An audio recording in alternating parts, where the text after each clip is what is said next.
Hey beautiful souls, it's your friend Kevin here with today's Divine Daily Blast. Let's get right to the cards and the numbers. Here we go. Oh, no, that's not the right one. There we go, got there. Almost finished the recording there. Quite a bit going on. Let's start off with number 6, Angel Numerology Day. It's a day to revitalize, look at plans in a new way. Now, the moon has shifted herself into Leo, which is all about love and abundance. Let that flow today like a river through your soul, because Venus is meeting Neptune, Uranus and Pluto today. So it's a really good day for forward movement with any romantic and or financial goals. Maybe you take a look at what might be blocking the flow in these two areas of your life. Revitalization is all about that. You might want to make changes to romance, changes to financial plans, defining your choices in both those areas. Move away from procrastination. If you've been putting off stuff because you're fearful of the outcome, let the fear be your notice to tender. Let it show you. Are you really fearful of this? Are you really fearful of what's going to happen? And sort of dig a little deeper, sort of like pick at that. Pay no attention to plans and directions of other people. Pay even less attention today to what they think about your plans. Look at this as being a leader of your own destiny. Now, my isms. Things are always working out for me, even when we realize, oh my goodness, I've been telling the wrong story. I've been making these I am statements that don't line up. And that's kind of how we get into the tumbleweed of not knowing what's going on next. We're not knowing why we're where we are. Thank you, universe, for providing me more than plenty to nourish my life and help others. Now, this is the other part that we have to revitalize and relook at. If we are raised, taught, told, programmed that there's never going to be enough, that it's always going to run out, that we're always going to be destitute, that would be the reality. But when you look at the whole path of life, we're always wanting more, expanding, evolving, growing, increasing. That's been going on forever and ever and ever. Amen. Look at technology, always changing, always expanding, always evolving. You look at the cost of technology. I can go back to the 1980s, early 90s, when a wonderful retailer called Radio Shack created a series of home computers. They were called Tandies, and each time they went into increments. There was a 236 and a 336 and a 636 and then a one, whatever they call it, 1,000, what have you. Each time it had more memory, it had more random access memory, it had more hard drive, it had more this, faster processors, tralali-lali-lali, on it goes. In each one, they seem to change the models almost annually, and every time there was a latest and greatest model came a higher price tag. Same with the iPhones. Each time from 2008, when they were first born, nearly 20 years ago, they kept going up and they kept going up and they kept going up. I mean, used to be the iPhone would be $300-400 to buy. Well, now they're $1,500. So you see, my friends, the increase, the expansion goes on and on and on. We've sort of recently become socially conscious of how younger folks are saying, this is what I'd like to get paid, this is what I'm worth. Younger folks who are coming out of schools, colleges, etc., all of them taking MBA course, or I shouldn't say all of them, a lot of them taking MBA degrees. Well, of course, they're looking at those, saying, listen, we've got to balance out income over outgoing. So you see, my friends, we're always looking at expanding and moving, and there's always a flow. There seems to be an equal flow, but that's always been the case. I remember teaching hairdressing, and they would say that 20% of all people in the hair and beauty business were earning 80% of the income that was out there and available. So that meant 80% of that same demographic were only earning 20% of what was potential. You see my drift. If we think in lack, in poverty, if we don't think we're worthy of love or romance or being romance, that's going to be our destiny. So with this ism, I give grateful thanks to the universe for providing me more than plenty to nourish my life and more than plenty to help other people. Keep going with that. I'm allowing in a bigger flow of romance, a bigger flow of finances. My heart space is fully open, and I'm boldly living my life like I've never lived my life before. I'm living my life as if this is the last day I've got, because it could be. I don't want it to be, but it could be. All right, my friends, here we go. Guardian angel message. Remember to call upon us for assistance every day. We are always ready to lend a helping hand. You just need to ask. There is always a divine solution to every challenge.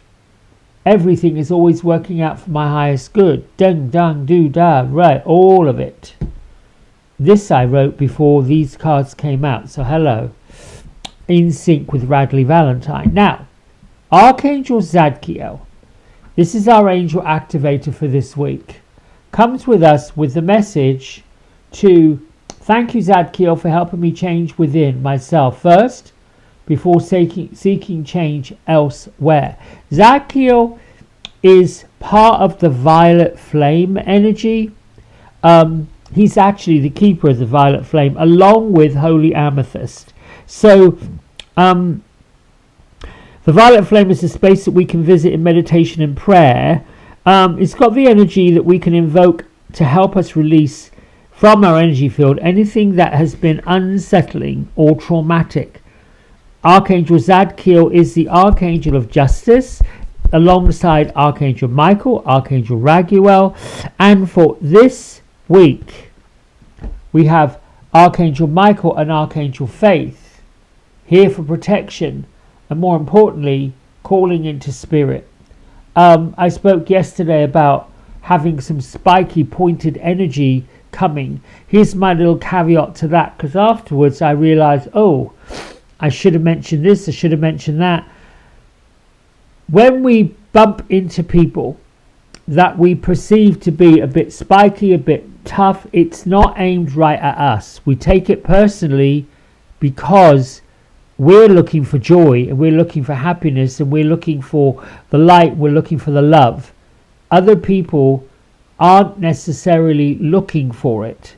They feel like they need it, but it seems to be all about them, and they're more apt to lay the blame game rather than look up, speak up and move on. Lots of times when we're filled with joy and we're filled with happiness and we're filled with the light and the love of God and the angels and all the things that you and I are filled with, that makes other people a little bit unsettled. I'm being kind. Sometimes they're downright rude, and has been my experience. It seems like they don't care, and indeed that's the behavior. We have to learn this isn't personal, it's just who they are and how they are. Case in point, I've reached out to several new people that I have not seen before in the hair business.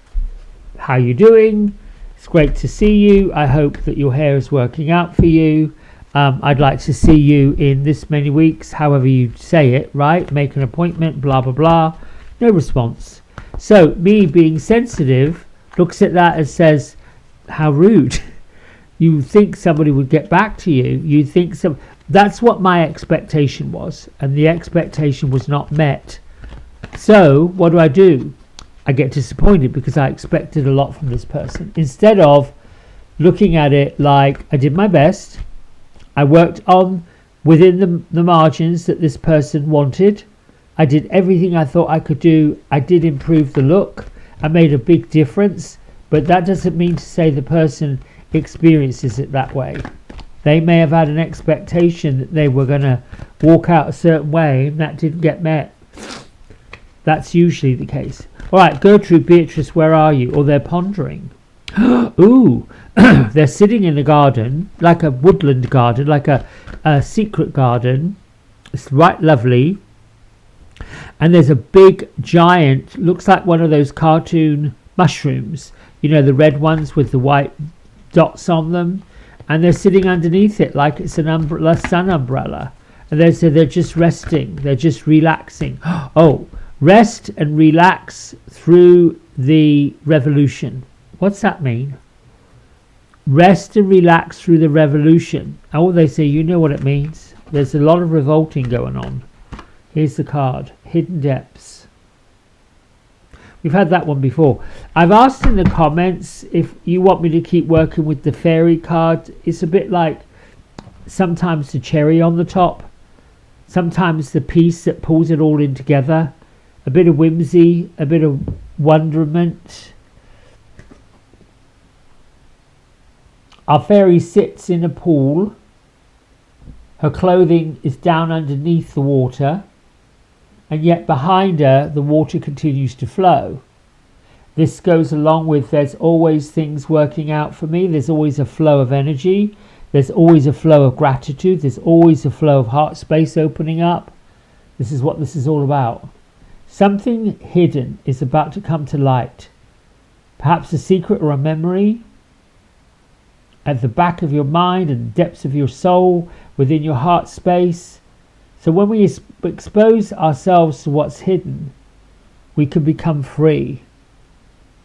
Well, I'm not sure that it's talking about something that's being hidden within you, but I am sure about shifting the balance away from what you're lacking to what you are receiving, allowing, letting in, and expanding.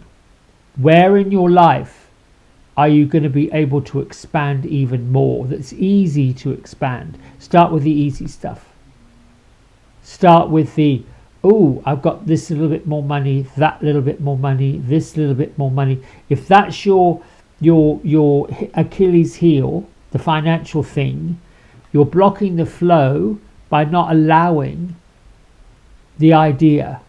Allow it in. Allow it in, little by little, trickle by trickle. Let the trickle become a flow. Every tiny brook leads to a stream. That stream expands to a bit more of an estuary. The estuary expands into a river. And the rivers all over the world then lead down, down and down and down and down into waterfalls. And that waterfall creates a combustible flow, and that combustible flow flows into a wider body of water, even a flood in some cases. And think of that flood coming, but or and remember, it starts off from a small brook, small piece of water that is flowing. Allow yourself to be part of that flow. Allow yourself to go to the hidden depths of that flow. The hidden depths of this is flowing. Start off with a trickle. Might be $1, could be a penny. It's still a flow of income that you didn't have before you picked it up, found it, or had it. All right, my friends, until tomorrow. Bye for now.